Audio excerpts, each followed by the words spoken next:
Саламатсыздарбы балалар? Бүгін біз ақын қазақтың дүлдүл ақыны Мұқағали Сүлеймен Мақатаевтың 90 жылдығына байланысты Мұқағали Мақатаевтың өмірі мен шығармашылығы атты сабағымызды бастаймыз. Бүгінгі сабағымыздың мақсаты ақын өмірін талдап, оның шығармашылығымен танысу және ақын шығармашылығының өмір шындығымен байланысын анықтау. Бұл біздің бүгінгі сабағымыздың мақсаты. Енді бағалау критерияларына келетін болсақ, ақын өмірінің жинақтаумен даралау және шығармадағы авторлық идеяның өмір шындығымен байланысын айқындау. Олай болатын болса, біз сабағымызды бастаймыз. Біз сабағымызды ары қарай жалғастыру үшін бүгін Мұқағали аталарының өмір баянынан үзінді тыңдайық. Мұқағали Мақатаев 1931 жылы қазіргі Алматы облысы Райымбек ауданына қарасты Қарасаз ауылында дүниеге келген. Мұқағали 10 жасқа келгенде Отан соғысы басталып, әкесі майданға аттанып соғыста қаза табады. Үйдің күнін Мұқағали анасына көмектесіп, отбасына қамқор болып, ел есейген. Ол советтік шекара газетінде жауапты хатшы, республикалық радиода диктор, социалистік Қазақстан газетінде әдеби қызметкер, жазушылар одағында кеңесші, жұлдыз журналында бөлім меңгерушісі секілді жауапты қызметтерді атқарған.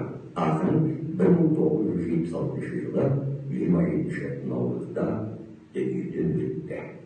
2000 жылы ақынға Қазақстан Республикасының мемлекеттік сыйлығы берілді. Жақсы балалар, көрінер ме? Бұл біздің ақын атамыздың өмір баянынан үзінді. Олай болатын болса, қазір біз осы сендерге берілген ақынның жаңағы өмір баянында айтылып өткендей, Аққулар ұйықтағанда 3 бақыттың дарияға жүрек деген 3 шығармашылық үлкен кітабы шыққан. Сол кітабына байланысты біз қазір топқа бөлінейік. Отырып, мына жерден әрқайсымыз қағаздың қиындыларын алып, топқа бөлініп отыра алайық.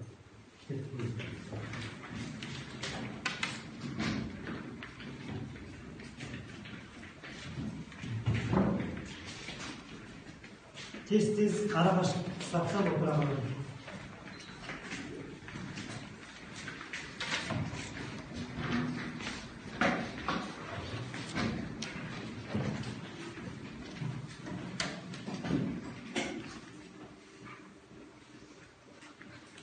Жақсы.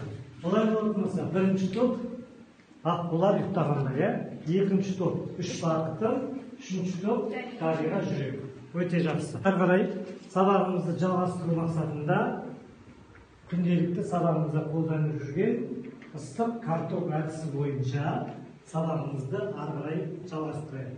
Яғни Аққулар ұйықтағанда 3 бақыттың және дарияға жүрек. Ал мен қазір ыстық картопты балаусаға беремін.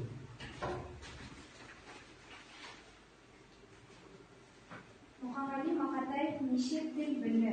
Мұқағали Мақатаев 3 тіл білді: қазақ тілі, орыс тілі және неміс тілі. Өте жақсы, тамаша. Келесі. Мен ыстық картопта әңгімеге бердім. Мұқағали Мақатаевтың неше кітабы, өлеңі, поэмасы бар? 13 кітабы, 1834 өлеңі, 19 поэмасы бар. Өте жақсы, Мен жарайсың. ыстық картопты Ернарға бергім келеді.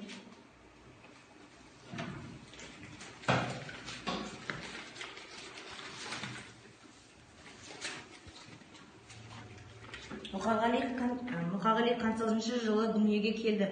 1931 жылы 9 ақпанда дүниеге келді. Өте жақсы, тамаша. Келесі. Мен бұл ыстық картопты Еразылға бергім келеді.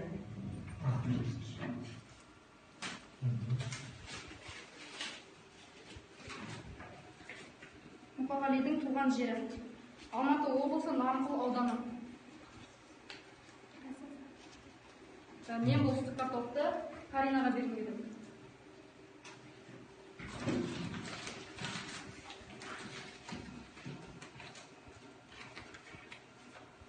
Мұқағалидың анасының аты Нағимаш. Келесі. Мен бұл ыстық картопты Аққуларға бердім. Мұқағалидың поэмасын Бақытсыз жамал, аңыз адам, Аққулар ұйықтайды. Мұқағалидың поэмасы Аққулар ұйықтайды. Yuktağında. Аққулар ұйықтағанда. Не болсын картопты аяңға беріңдер.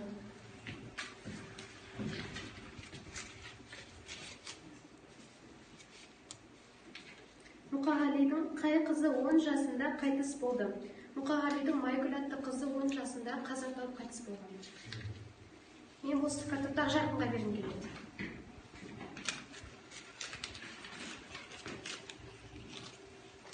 Мұқағали Мақатаевтың қанша ұл, қанша қызы бар? Мұқағали Мақатаевтың 2 қызы, 2 ұлы бар.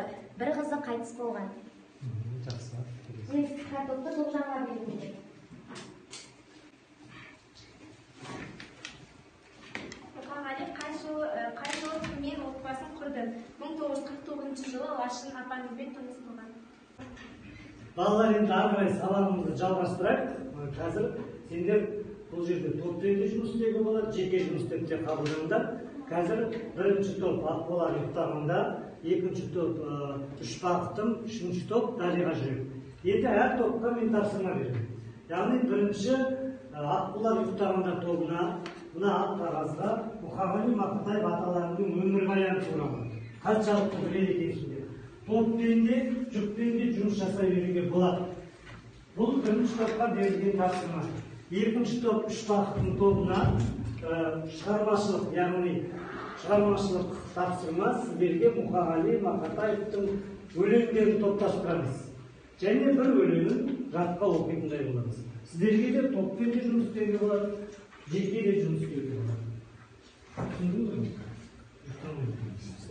Ал енді үшінші топ Дариға жүрек тобына берілетін тапсырма Мұқағали Мақатаев аталарына болмасам да ұсап дегенде бір шумақ өлең немесе Мұқағали аталарыңызға хат жазыңыздар. Сіздерге де жекеше де болады, яғни жүзбен де жұмыс жасауға болады. Ал тапсырманы орындайық.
Ал балалар, сонымен кім қай топ дайын? Аққулар ұйықтағанда топ дайын, Аққулар дайын, жақсы олай болатын болса, біз Аққулар ұйықтаған тобынан бастаймыз. Шығыңыздар. Ары шықты. Анымен алып.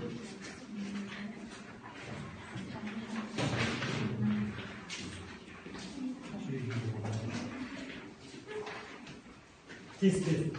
Ара-ашықтық сақтап тұрмыз. Ара-ашықтық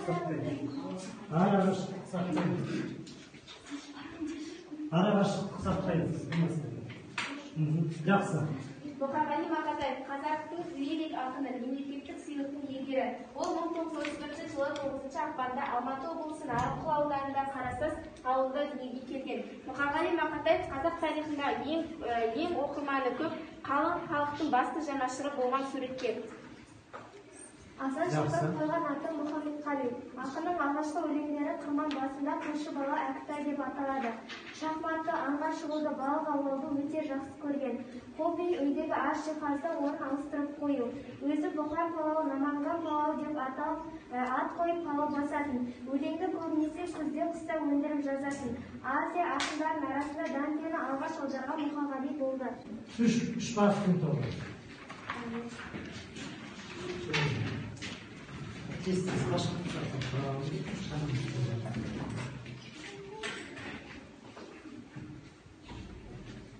Мұқағали Мақатаевтың өлеңдері. Үш бақыттым аңсап жүріп кездесті. Жыр жалғасы сонымен күндер өтті.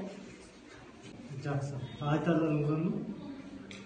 Мен Мұқағали Мақатаевтың «Ей өмір» деген өлеңін жатқа айтсам деп едім. Мұқағали Мақатаев: «Ей өмір, дүниенің ағында, қарасында, мұңқ етпейсің, қабылдап аласында. Қарасын да шамаң жоқ таласуға, ей өмір, зымырап барасың ба?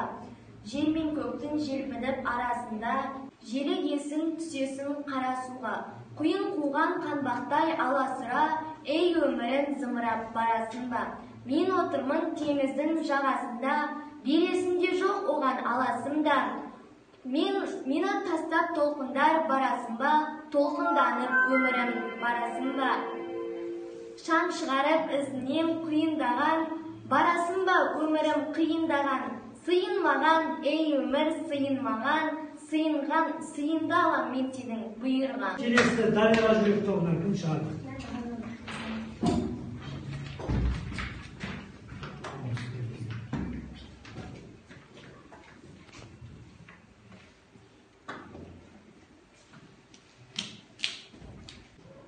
Дариға жүрек тобынан Мұқағали Мақатаев атамызға хат. Мұқағали Мақатаев ата, біз сіздің 90 жылдық мерейтойыңызды тойлау үстіндеміз.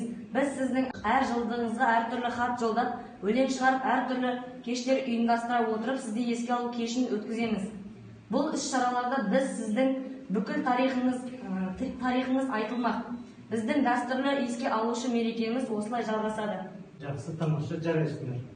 Жақсы балалар, мені көрдіңдер ме? Жаңа Мұқағали Мақатаев аталарына берілген тапсырма бойынша Аққулар ұйықтағанда тобы, Үш бақыттың тобы және Дариға жүрек топтары. Әр топ өз деңгейлерінде жұмыс жасап, өз қорытындыларын айта берді. Ал енді біз бүгінгі сабағымызды қорытындылау есебінде өрмекші тобын қолданайық. Енді өрмекші тобында бүгінгі сабағымыздан Ерасыл қандай нәрсе алды?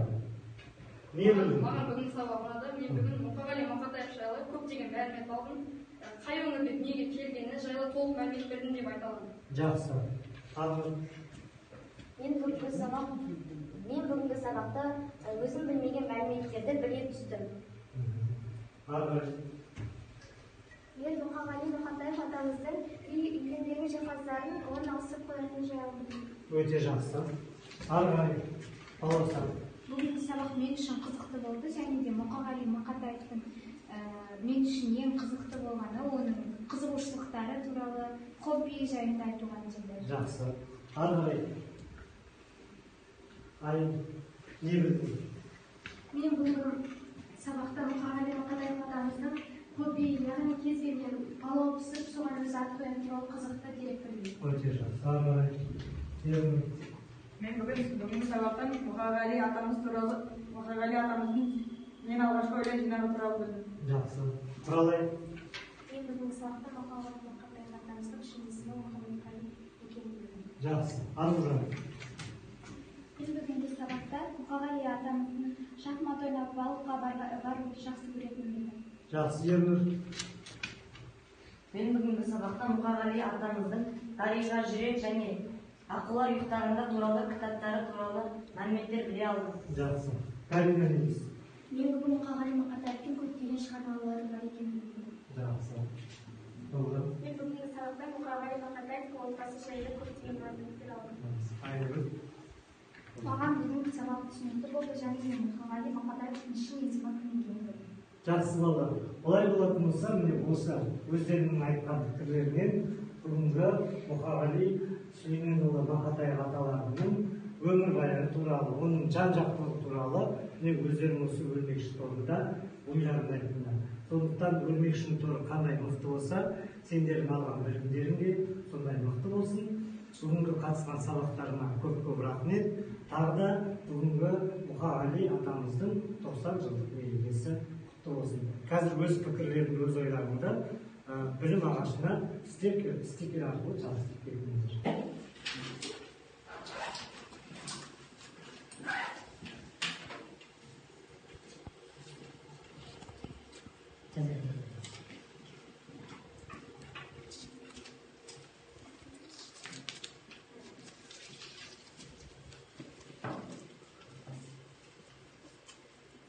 Жақсы балалар, сабақ аяқталды.